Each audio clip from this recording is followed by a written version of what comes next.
Hello everyone, आपका स्वागत है हमारे इस चैनल पर। आज की वीडियो में मैं आपको बहुत ही इंपॉर्टेंट डिफरेंस जा रही हूँ कि डिफरेंस आपको इम्पोर्टेंट है। ये क्वेश्चन आपसे 4 मार्क्स में, 6 मार्क्स में, 8 मार्क्स और 15 मार्क्स में आपसे पूछा जा सकता है। लेकिन जो क्वेश्चन इंपॉर्टेंट है वो मैं आपको ज़रूर कराती हूँ। आपको पता ही होगा मेरे चैनल पर आपको कॉमर्स से रिलेटेड हर इंपॉर्टेंट टॉपिक की वीडियो आपको ज़रूर मिलेगी। तो आज का इंपॉर्टेंट क्वेश्चन है आपका difference between private and a public company, निजी और सार्वजनिक कंपनी में अंतर। सबसे पहले मैंने आपको बता रखा है, निजी कंपनी जिस भी चीज़ का आपसे अंतर पूछा जाए सबसे पहले आपको उसका मीनिंग लिखना है। सबसे पहले आप निजी कंपनी का मीनिंग लिखोगे, ठीक है, निजी कंपनी का मीनिंग। उसके बाद आपको सार्वजनिक कंपनी का मीनिंग लिखना है। सबसे पहले निजी कंपनी का मीनिंग। निजी कंपनी के मीनिंग में आप क्या लिखोगे? एक निजी कंपनी में सदस्यों की न्यूनतम संख्या 2 होती है और अधिकतम संख्या 200 होती है। ऐसी कंपनी को अपने नाम के अंत में प्राइवेट लिमिटेड शब्दों का लगाना अनिवार्य होता है। मतलब जब भी कोई क्या है मिलकर कोई भी संयुक्त रूप से क्या है किसी कंपनी में क्या लगाते हैं, पूंजी लगाते हैं, और उसमें सदस्यों की संख्या 2, न्यूनतम 2 हो और अधिकतम 200 हो, तो उसको हम प्राइवेट कंपनी कहेंगे।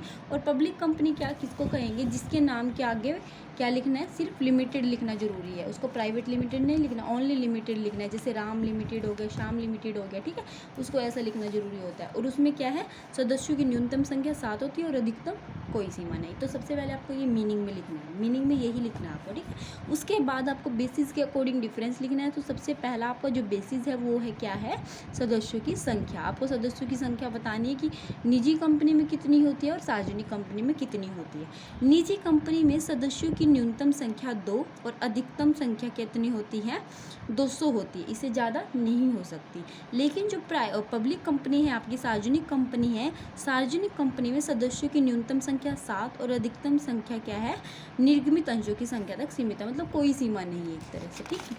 उसके बाद आपका नेक्स्ट पॉइंट आपके आते हैं, सेकंड पॉइंट पे आपके आते हैं। सेकंड पॉइंट है आपका जनता को निमंत्रण, इनविटेशन टू द पब्लिक।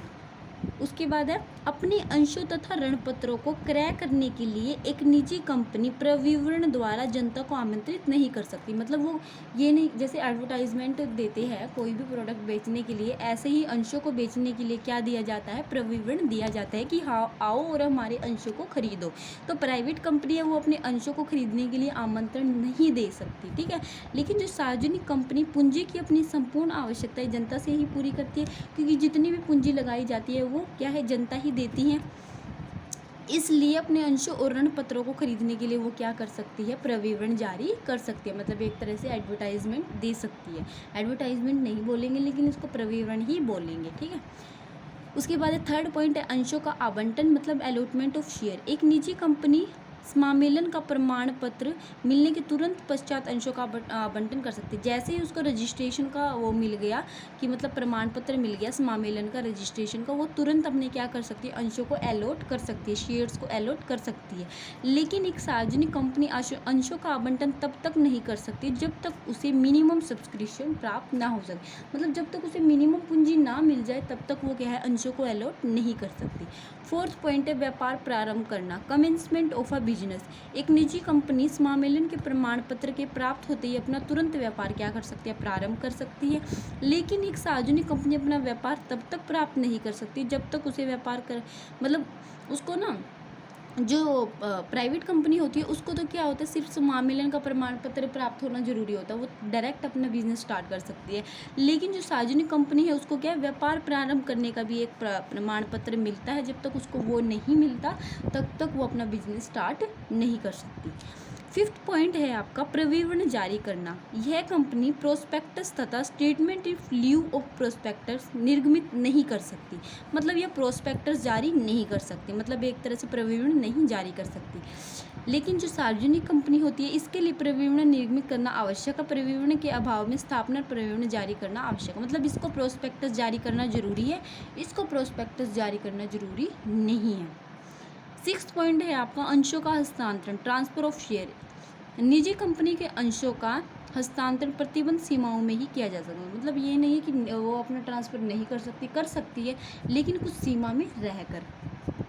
सार्वजनिक कंपनी के अंशों का स्वतंत्रता पूर्वक क्या किया जा सकता है? हस्तांतरण किया जा सकता है, ठीक है। उसके बाद सेवंथ पॉइंट है आपका अंतर नियमों का बनाना मतलब प्रिपरेशन ऑफ आर्टिकल्स। निजी कंपनी की दशा में अंतर नियमों का बनना अनिवार्य नहीं है, मतलब जरूरी नहीं है कि एक प्राइवेट कंपनी क्या बनाए, अंतर नियम बनाए, मतलब article of association, memorandum of association बनाना उनके लिए जरूरी नहीं है। लेकिन जो सार्वजनिक कंपनी की दशा में अंतर नियमों का बनाना अनिवार्य नहीं होता। लेकिन अगर उसने पब्लिक कंपनी ने अंतर नियमों को नहीं बनाया तो उसको क्या करना पड़ेगा, जो टेबल ए में जो रूल दे रखे, नियम दे रखे, उनको फॉलो उनको करना पड़ेगा। ठीक है।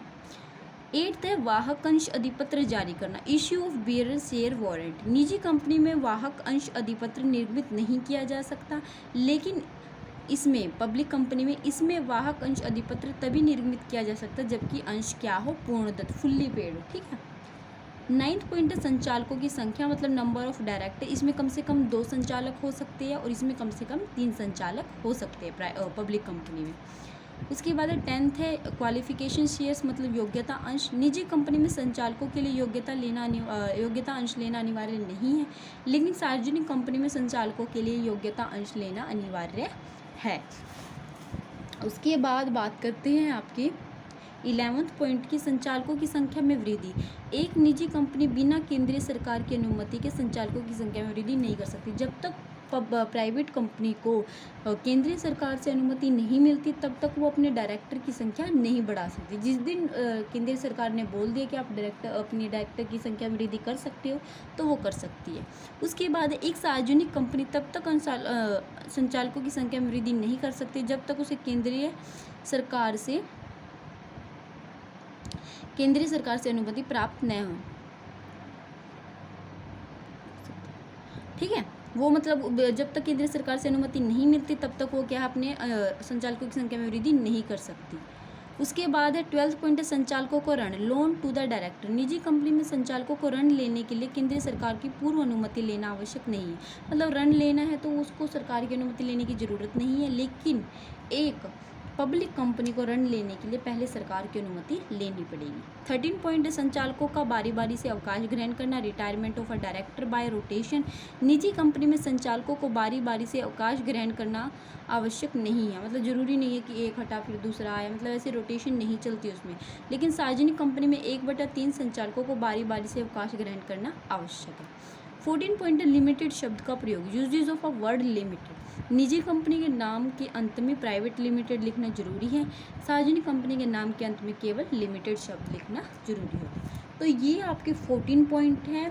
14 में से आपको कम से कम 10 या 12 पॉइंट्स आपको याद करने बहुत ज़रूरी है, क्योंकि वैसे तो जैसे बीकॉम में अगर ये क्वेश्चन आता है तो आपका 15 मार्क्स में आता है तो आपको पूरे 14 या 15 पॉइंट ही आपको लिखने पड़ेंगे क्योंकि लॉन्ग क्वेश्चन आता है। बाकी अगर आपको लगता है आपका क्वेश्चन 4 मार्क्स में या 8 मार्क्स में 6 मार्क्स में आपका आता है तो आप इसके 10-12 पॉइंट याद करोगे, जब जाके आपको 7-8 पॉइंट आपको याद रहेंगे। तो ये आपका क्वेश्चन था, आज का इंपॉर्टेंट क्वेश्चन है। तो उम्मीद है आपको वीडियो पसंद आया होगा। वीडियो पसंद आए तो वीडियो को लाइक, चैनल को सब्सक्राइब कीजिएगा। आपको मेरे चैनल पर कॉमर्स से रिलेटेड हर इंपॉर्टेंट टॉपिक की वीडियो मिलेगी। Thank you for watching my video.